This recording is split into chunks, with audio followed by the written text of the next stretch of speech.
بسم اللہ الرحمن الرحیم۔ ناظرین السلام علیکم۔ ناظرین، آج کی اس مختصر سی ویڈیو کا عنوان ہے جرم سے سزا تک۔ آج کی اس ویڈیو میں ہم ڈسکس کریں گے کہ پاکستان کے اندر رہتے ہوئے پاکستان کا کوئی شہری یا کوئی فارنر جب پاکستان میں آ کر کسی جرم کا ارتکاب کرتا ہے تو پھر اسے کن کن مراحل سے گزر کر سزا یا بریت کا سفر طے کرنا ہوتا ہے۔ اس ویڈیو کو ہم نے 3 مراحل میں ڈیوائیڈ کرنا ہے۔ پہلا، ایف آئی آر کے اندراج تک، دوسرا پولیس کی انویسٹیگیشن کا مکمل پروسیس کیا ہوگا اور کیسے کیسے انویسٹیگیشن ہوگی، اور تیسرا، ٹرائل کورٹ اس کا کیسے ٹرائل کرے گی۔ تو سب سے پہلے ہم ڈسکس کرتے ہیں آفینس کے جرم ہوتا کیا ہے۔ قانون نے اس کی تعریف اس طرح کی ہے: offense means any act or omission made punishable by any law for the time being in force۔ یعنی قانون نے جس چیز کو، جس امر کو، اس کے کرنے کو یا نہ کرنے کو اگر جرم قرار دیا ہو اور اس کے لیے سزا مقرر کی ہو تو اسے جرم کہا جائے گا، اسے آفینس کہا جائے گا۔ یعنی قانون اگر یہ کہتا ہے کہ آپ کسی کے گھر میں اس کی اجازت کے بغیر اسلحہ لے کر داخل نہیں ہو سکتے، تو اگر آپ ہوتے ہیں تو آپ جرم کا ارتکاب کریں گے۔ اسی طرح اگر کوئی ایکٹ کرنے کو قانون کہتا ہے اور آپ نہیں کرتے تو پھر آپ جرم کا ارتکاب کریں گے۔ تو اس جرم کے لیے قانون نے مختلف سزائیں مقرر کی ہوئی ہیں۔ مثال کے طور پر کسی کو ناحق قتل کرنا ایک جرم ہے اور اس کے لیے سزا جو ہے 302 سیکشن کے تحت مقرر ہے۔ اسی طرح چوری کرنا ایک جرم ہے، اس کے لیے سزا جو ہے وہ مقرر ہے۔ تو تمام جرائم کی سزائیں پاکستان پینل کوڈ کے اندر موجود ہیں، اور جب کسی آدمی سے کوئی جرم کمٹ ہوتا ہے تو اسے ان مراحل سے گزرنے کے بعد اس کا ٹرائل مکمل ہوتا ہے۔ تو ویڈیو کو مختصر کرتے ہیں اور شروع کرتے ہیں انشاءاللہ، تاکہ اسے ایز ارلی اور ایز شارٹ ایز پاسبل کر کے آپ تک پہنچایا جا سکے۔ اس ویڈیو کا فائدہ بہت زیادہ طور ان لوگوں کو ہوگا جو جاننا چاہتے ہیں کہ ہمارے قانون میں، ہمارے جوڈیشل سسٹم میں مکمل طور پر ٹرائل کا عمل کیسا ہوتا ہے، ان کے لیے فائدہ ہوگا۔ اس کے علاوہ لا کے اسٹوڈنٹس جو ہیں اور جو جوڈیشل ایگزامز دینا چاہتے ہیں ان اسٹوڈنٹس کے لیے بھی یہ ویڈیو اہمیت کی حامل ہے۔ تو کوشش کیجئے گا اسے مکمل طور پر دیکھیں تاکہ تمام پروسیس آپ کے سامنے آ جائے۔ تو آفینس کا میں نے آپ کو بتایا کہ آفینس جو ہے وہ کہ جسے کرنا، کسی کام کا کرنا اگر قانون نے جرم قرار دیا ہو، نہیں کیا جاتا تو جرم ہے۔ کسی کام کے نہ کرنا اگر قانون نے جرم قرار دیا ہو، کرنا جرم ہے۔ جرم آ جاتے ہیں جناب 2 قسم کے: cognizable offences and non cognizable offences. Cognizable offences وہ ہوتے ہیں جن میں پولیس کو یہ اختیار ہوتا ہے کہ وہ مجسٹریٹ سے کوئی وارنٹ لیے بغیر کسی شخص کو گرفتار کر سکے۔ عموماً وہ جرائم جن کی سزائیں 3 سال یا 3 سال سے زائد ہیں وہ کوگنیزیبل آفینسز ہیں، اور ان میں پولیس کسی شخص کو بغیر کسی وارنٹ کے، بغیر مجسٹریٹ سے اطلاع، اسے اجازت لیے بغیر گرفتار کر سکتی ہے۔ اور جہاں پر نان کوگنیزیبل آفینسز کا تعلق ہے تو یہ آفینسز عموماً مائنر قسم کے ہوتے ہیں، چھوٹی سزاؤں والے ہوتے ہیں، اور ان کی سزائیں عموماً 3 سال سے کم ہوتی ہیں یا اس سے بہت زیادہ کم ہوتی ہیں۔ تو ان میں پولیس کو پہلے مجسٹریٹ سے اجازت لینی پڑتی ہے، وارنٹ لینا پڑتا ہے، اور اس کے بعد میں پولیس کسی شخص کو گرفتار کرے گی۔ اب جہاں تک ٹرائل کی بات ہے، ٹرائل ہوگا سیکشن 154 کے تحت جو ایف آئی آر درج ہوگی، یعنی جو آفینس کوگنیزیبل بائی پولیس ہوں گے، جن میں پولیس کسی شخص کو گرفتار کر سکے گی with out prior permission of magistrate, وہ کوگنیزیبل آفینسز ہیں۔ اور کوگنیزیبل آفینسز کے لیے یہ سیکشن 154 کے تحت ایف آئی آر کا اندراج ہوتا ہے، اور جو نان کوگنیزیبل آفینسز ہوتے ہیں ان کے لیے سیکشن 155 کے تحت رپٹ تحریر کی جاتی ہے، لیکن پھر وہ رپٹ چلی جاتی ہے میجسٹریٹ کے پاس اور پھر اس پر پروسیڈنگ ہوتی ہے۔ اب چونکہ ٹرائل ہے اور ٹرائل نے چلنا ہے 154 کے تحت، 155 کے تحت نہیں چلنا، تو جناب 154 کے تحت ایف آئی آر کا اندراج کا عمل ہوتا ہے۔ تو ایف آئی آر کون درج کروا سکتا ہے؟ who can get FIR registered اور who can become a complainant of FIR؟ First information report. F I R کا اندراج کے حوالے سے کوئی شخص معاشرے میں اگر کوئی جرم ہوتے دیکھ رہا ہے تو وہ پولیس کو جا کر اس کی فرسٹ انفارمیشن رپورٹ دے سکتا ہے اور پولیس اسے درج کرے گی۔ اگر کوئی عام آدمی جس کا اس وقوعے سے کوئی تعلق نہ ہو اور وہ اس وقوعے کا ایگریوڈ بھی نہ ہو، وہ پولیس کے پاس جاتا ہے تو پولیس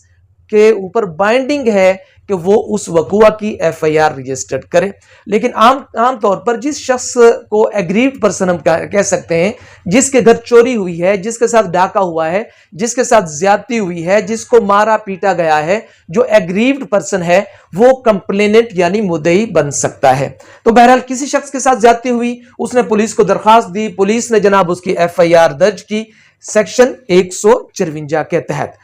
ایف آئی آر کا اندراج ہو گیا. اب اس کے بعد میں اس کا پہلا مرحلہ مکمل ہو گیا. دوسرے مرحلے میں ہم داخل ہوتے ہیں، وہ ہے انویسٹیگیشن کا مرحلہ. تو انویسٹیگیشن کا جو پروسیس ہے وہ سیکشن 156 سی آر پی سی یعنی ضابطہ فوجداری کے سیکشن 156 سے پولیس شروع کرتی ہے.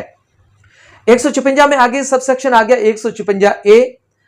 ایسے وہ تمام جرائم، اس پر یہ اسپیسیفکلی اس کو اسپیسیفائی کر دیا گیا کہ ایسے تمام جرائم جن کا تعلق مذہب سے ہے، یعنی 295 سی وغیرہ جو ہیں، ان کی حد تک جو انویسٹیگیشن ہوگی وہ جناب ایس پی لیول کا کوئی آفیسر جو ہے وہ اس کو انویسٹیگیٹ کرے گا. اب 156 بی میں یہ کہہ دیا گیا، اگر کسی عورت کے اوپر الزام لگتا ہے کہ اس نے زنا کمٹ کیا ہے، یعنی عورت کے اوپر الزام ہے، تو عورت کے اوپر اگر الزام ہوگا تو اسے کوئی عام sub inspector, S H O inspector وغیرہ اس کو تفتیش نہیں کر سکیں گے، اس کو ڈی ایس پی تفتیش نہیں کر سکے گا، بلکہ اس کی تفتیش بھی ایک ایس پی کے ہینڈ اوور کی جائے گی، یا اس لیول کا کوئی آفیسر اس کو انویسٹیگیٹ کرے گا. تو انویسٹیگیشن کے حوالے سے میں نے بتایا کہ انویسٹیگیشن 156 کے تحت، اور اس میں ایس ایچ او جو اسٹیشن ہاؤس آفیسر ہوتا ہے اس کے پاس تفتیش کا مکمل اختیار ہوتا ہے. وہ چاہے تو اس تفتیش کو خود کرے، چاہے اپنے ماتحت کسی انسپیکٹر کو یا سب انسپیکٹر کو یا جس لیول کا جرم ہے اے ایس آئی کو وہ تفویض کر دے. لیکن جو تفتیش کرے گا اس تفتیش کی نگرانی ایس ایچ او کرے گا، اور جب تفتیش مکمل ہو جائے گی پھر اس تفتیش پر ایس ایچ او اپنے سگنیچر کرے گا، اور اس سگنیچرز کے بعد وہ تفتیش جو ہے وہ آگے میجسٹریٹ کے پاس جائے گی. تو یہ جناب تفتیش کا معاملہ ہو گیا. اب ہم بات کرتے ہیں کہ جناب تفتیش شروع ہو گئی، چاہے وہ 156 کے تحت ہو رہی ہے، چاہے وہ 156 اے کے تحت ہو رہی ہے، چاہے وہ 156 بی کے تحت ہو رہی ہے. تو یہاں پر جو بھی تفتیشی ہوگا، چاہے وہ انسپیکٹر ہے، سب انسپیکٹر ہے، اسسٹنٹ سب انسپیکٹر ہے، یا جناب وہ ایس پی پولیس ہے،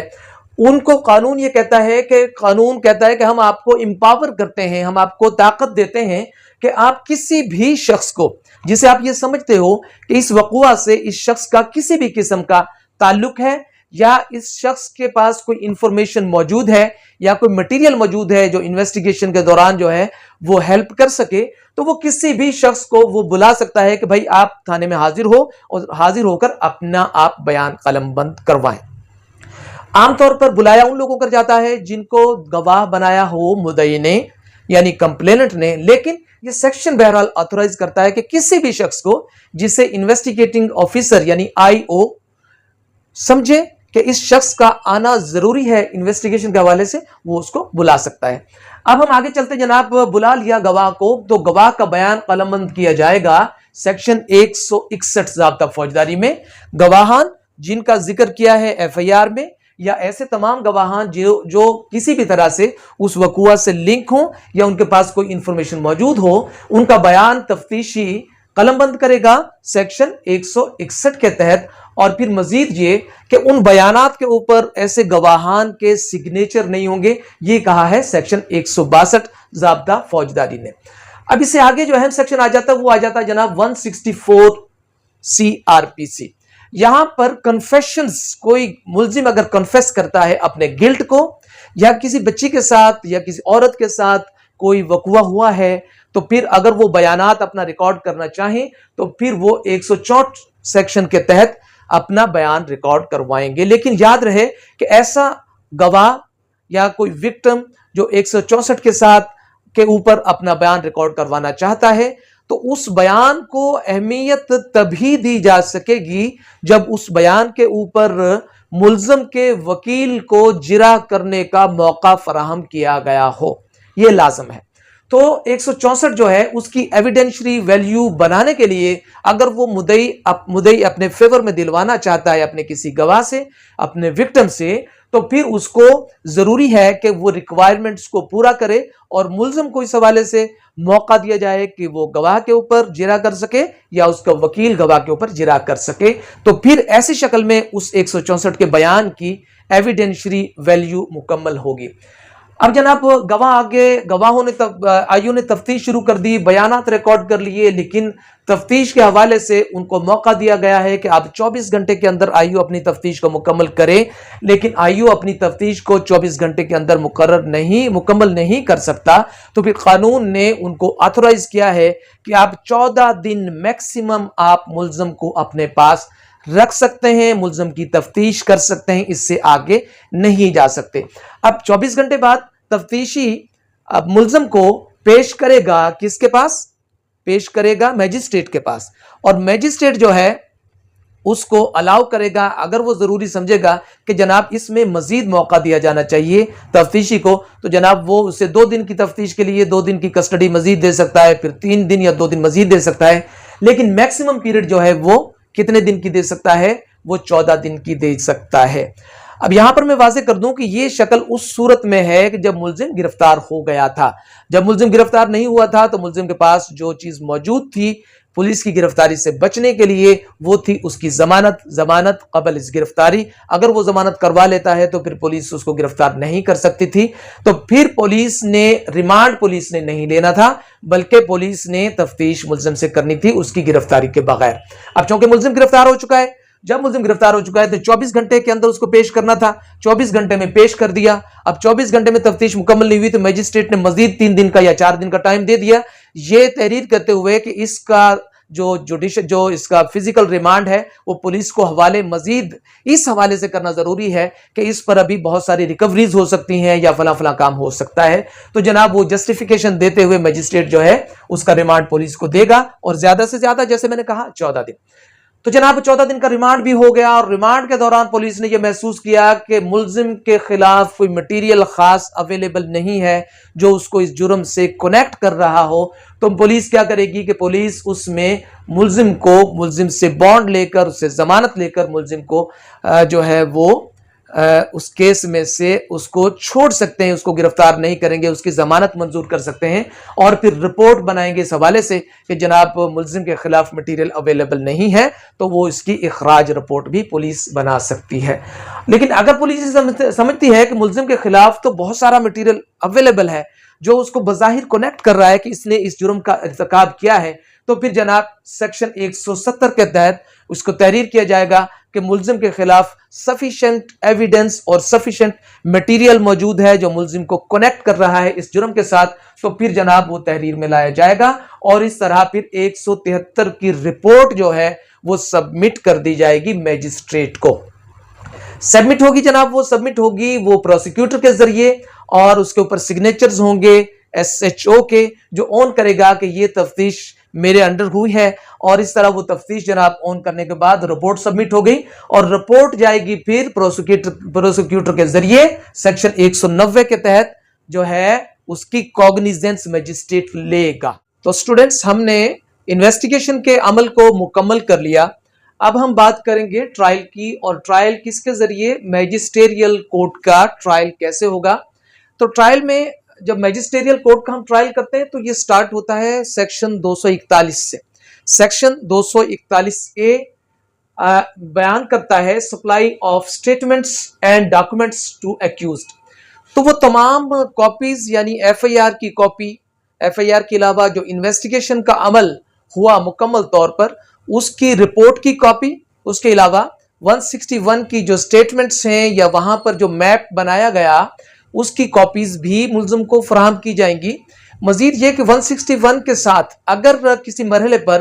164 کی سٹیٹمنٹ بھی ریکارڈ کی گئی ہے تو اس کی کاپی بھی ملزم کو فراہم کی جائے گی سیکشن 241A کے تحت۔ اور واضح رہے کہ یہ کاپیز جب فراہم کی جائیں گی تو اس کے 7 دن کے اندر چارج فریم نہیں کیا جا سکتا، کم از کم 7 دن کا ٹائم گزرنے کے بعد فرد جرم ملزم کے اوپر لگائی جائے گی۔ کاپیز ملزم کو جو فراہم کی جاتی ہیں اس کا مقصد یہ ہوتا ہے کہ ملزم کو یہ پتا چل جائے، ملزم کے علم میں یہ بات آ جائے کہ کیا کیا ایویڈنس جو پروسیکیوشن ہے وہ ملزم کے خلاف پیش کرنے والی ہے، اور اس کے اوپر لگائے گئے الزامات کے حوالے سے گواہان نے کون کون سے بیانات دیے ہیں اور کون سا مٹیریل پولیس نے اس کے خلاف کلیکٹ کیا ہے۔ تو تمام ان چیزوں کو جب ملزم کو پرووائڈ کر دیا جائے گا فرد جرم سے 7 دن پہلے، تو 7 دن کے اندر ملزم کو اپنی اس حوالے سے اپنی تیاری کا موقع ملے گا، اور اس کے بعد میں ملزم کے اوپر سیکشن 242 کے تحت فرد جرم لگا دی جائے گی۔ اب فرد جرم کے حوالے سے جو اس کا جو ریلیونٹ پروویژن ہے فرد جرم لگانے کے حوالے سے، وہ سیکشن 221 سیکشن 222 ہے۔ سیکشن 221 میں اور سیکشن 222 میں واضح طور پر وہ تمام کنٹینٹس، وہ تمام مٹیریل جو ہے جو فرد جرم کے اندر لکھا جانا چاہیے، جو ملزم سے پوچھا جانا چاہیے، جو سوالات کیے جانے چاہیے، وہ تمام اس کے اندر ڈسکس کر دیے گئے ہیں۔ تو جہاں پر اس کو ہم نے مختصر رکھنا ہے، اس حوالے سے ہم آگے چلتے ہیں۔ تو فرد جرم لگانے سے پہلے جج کو یہ اختیار حاصل ہے کہ وہ تمام مٹیریل کو جو ملزم کے خلاف پیش کیا گیا ہے اس کو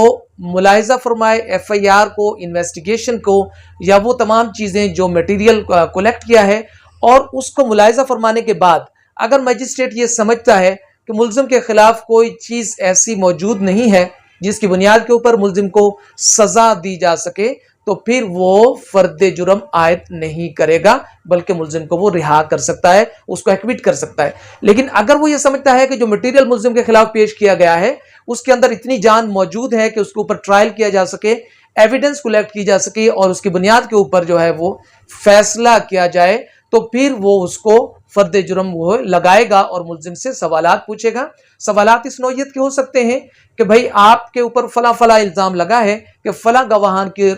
سامنے فلاں موقع پر فلاں تاریخ کو فلاں وقت آپ نے اس جرم کا ارتکاب کیا، آپ اس حوالے سے اس گلٹ کو اس کو ایڈمٹ کرتے ہیں۔ تو اگر ملزم اس کو ایڈمٹ کرے گا تو پھر ملزم کو وہاں پر سزا دے دی جائے گی 243 کے تحت، اگر وہ ایڈمٹ کرتا ہے۔ لیکن اگر وہ اس کو ایڈمٹ نہیں کرتا اور وہ کہتا ہے کہ میرے اوپر جو الزامات ہیں وہ جھوٹے ہیں اور بے بنیاد ہیں، بیس لیس ہیں، بلکہ فلاں وجہ کی بنیاد کے اوپر لگائے گئے ہیں، تو پھر مجسٹریٹ کے پاس آپشن رہ جائے گی ٹرائل کی۔ تو مجسٹریٹ پھر اس صورت میں کیا کرے گا، وہ پروسیکیوشن سے کہے گا کہ بھائی آئیں اور اپنی اس حوالے سے ایویڈنس پیش کریں۔ تو پروسیکیوشن اپنی ایویڈنس پیش کرے گی، اپنے گواہان پیش کرے گی، اور ملزم کو یہ اختیار حاصل ہوگا کہ وہ تمام گواہان پر باری باری مکمل طور پر جرا کر سکے، کراس ایگزامن کر سکے، اور جن بنیادوں پر، جھوٹ کی بنیاد پر ملزم کو اس میں انٹینگل کیا گیا ہو، انوالو کیا گیا ہو، وہ منظر عام پر لا سکے۔ تو جناب 244 کے تحت جو ہے وہ ایویڈنس کا پروسیس ہو گیا۔ تمام گواہان جو ہیں پروسیکیوشن کے وہ آئے، انہوں نے اپنی شہادت دی، ان کے اوپر جرا ہوئی، اور پروسیکیوشن نے اپنی ایویڈنس کو کلوز کر دیا۔ تو جب پروسیکیوشن کی ایویڈنس کلوز ہو گئی تو پھر جج کے پاس یہ اختیار ہے کہ جج ملزم سے یہ پوچھے کیا آپ بھی اپنے حوالے سے کوئی شہادت دینا چاہتے ہو، یا از خود آپ جو ہے کوئی بطور گواہ پیش ہونا چاہتے ہو۔ اس حوالے سے اسٹیٹمنٹ ہوتی ہے سیکشن 342 سی آر پی سی کی، اور ملزم سے بہت سارے سوالات اس حوالے سے پوچھے جاتے ہیں، اور بہت ہی اہم جو سوال پوچھا جاتا ہے وہ یہ ہوتا ہے کہ why this case against you, and the second very much important question جو ہے وہ یہ ہے وائی دا پی ڈبلیوز ڈپوزڈ اگینسٹ یو۔ تو پھر ملزم اس حوالے سے اپنی صورتحال کو واضح کرتا ہے کہ جناب گواہان نے اس حوالے سے میرے خلاف اس لیے شہادت دی ہے کہ وہ مدعی کے رشتہ دار ہیں، تعلق والے ہیں، یا پھر وہ کوئی بینیفٹ حاصل کرنا چاہتے ہیں، اور یہ بتائے گا کہ مدعی نے یہ جو ایف آئی آر درج کروائی گئی ہے یہ کس وجہ سے، کس گرج کی بنیاد پر، کس جھوٹ کی بنیاد پر، یعنی اپنا موقف مکمل طور پر ملزم جو اس حوالے سے پیش کرے گا اپنے سیکشن 342 میں۔ تو اس میں پھر یہ پوچھا جائے گا کہ آپ خود بھی بطور گواہ آنا چاہتے ہو یا اپنی شہادت پیش کرنا چاہتے ہو۔ تو اگر ملزم اپنی شہادت پیش کرنا چاہتا ہے یا بطور گواہ خود پیش ہونا چاہتا ہے تو پھر وہ اپنی شہادت پیش کر سکے گا۔ یہ بہت ہی اہم نکتہ ہے کہ اگر ملزم شہادت اپنی پیش کرے گا تو پھر اس کیس کے فائنل آرگومنٹس کی صورتحال انٹائرلی ڈیفرنٹ ہو جائے گی۔ یاد رکھیے یہ کیس دائر کیا تھا مدعی نے، تو اس کے برڈن آف پروف جو تھا کہ وہ یہ ثابت کرتا کہ ملزم نے یہ گناہ کیا ہے، یہ جرم کیا ہے، اس کا ارتکاب کیا ہے، وہ مکمل طور کے اوپر پروسیکیوشن کے اوپر یعنی مدعی کے اوپر تھا۔ لیکن جیسے ہی جو ملزم آپٹ کرے گا کہ جناب میں شہادت دینا چاہتا ہوں یا میں گواہان پیش کرنا چاہتا ہوں اور وہ گواہان پیش کر دے گا تو اس شکل میں برڈن آف پروف وہ شفٹ ہو جائے گا ملزم کے اوپر، اور ملزم نے یہ ثابت کرنا ہوگا کہ میں بے گناہ ہوں۔ اب سے پہلے ملزم نے صرف یہ ثابت کرنا تھا کہ یہ ثابت نہیں کرنا تھا کہ میں بے گناہ ہوں، بلکہ یہ ثابت کرنا تھا کہ پروسیکیوشن ان الزامات کو ثابت کرنے میں ناکام رہی ہے۔ لیکن یہاں پر جیسے ہی اس نے شہادت دی تو برڈن آف پروف شفٹ ہو گیا ملزم کے اوپر، اب وہ یہ ثابت کرے گا کہ میں بے گناہ ہوں۔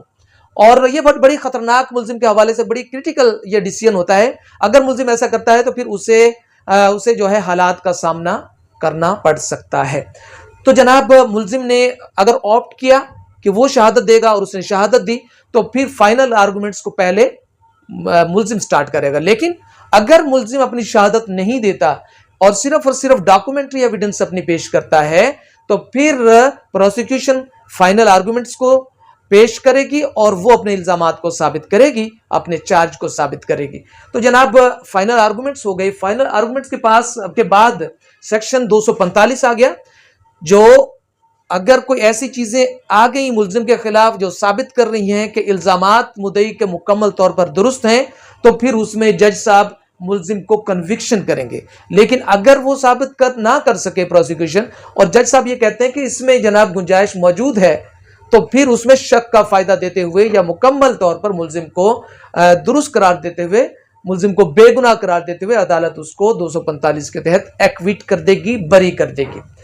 تو جناب یہاں پر ایک اور اہم چیز جو میں ڈسکس کرتا چلوں وہ ہے سیکشن 403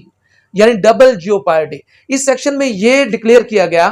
کہ جو الزامات جن کے اوپر ایک ٹرائل مکمل ہو گیا، چاہے اس میں وہ ریلیونٹ پروویژن یا ریلیونٹ سیکشن کے اوپر چارج نہیں بھی لگا تھا، لیکن اسی وقوع کی بنیاد پر، جس کی بنیاد پر ایک دفعہ فیصلہ ہو چکا، چاہے وہ بری ہو چکا، چاہے اس کو سزا ہو چکی، 403 یہ کہتا ہے کہ اس بندے کا دوبارہ ٹرائل نہیں ہو سکتا۔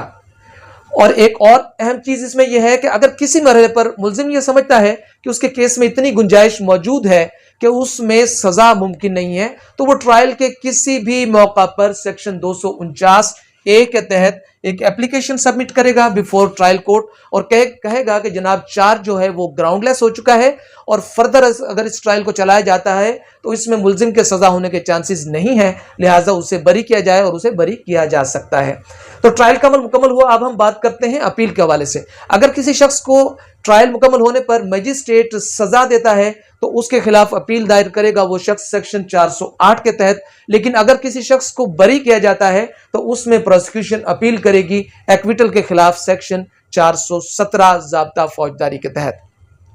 چیزوں کو بالکل مختصر رکھنے کی کوشش کی گئی، پھر بھی اگر یہ لینتھی ہے تو آئندہ کوشش کروں گا کہ اس حوالے سے ان کو مزید پریسائز کر سکوں۔ تو یہ ویڈیو اگر آپ کو پسند آئی ہے تو اسے لائک کیجئے گا اور چینل کو سبسکرائب کر لیں، اور ساتھ رنگ کا بٹن ہے اس سے ضرور پریس فرمائیے گا۔ اس کا فائدہ یہ ہوگا کہ میرے آنے والی تمام ویڈیوز کے نوٹیفیکیشن بغیر کسی تاخیر کے آپ تک پہنچتے رہیں گے۔ اپنا بھرپور خیال رکھیے گا، مسکراتے رہیے۔ اللہ حافظ۔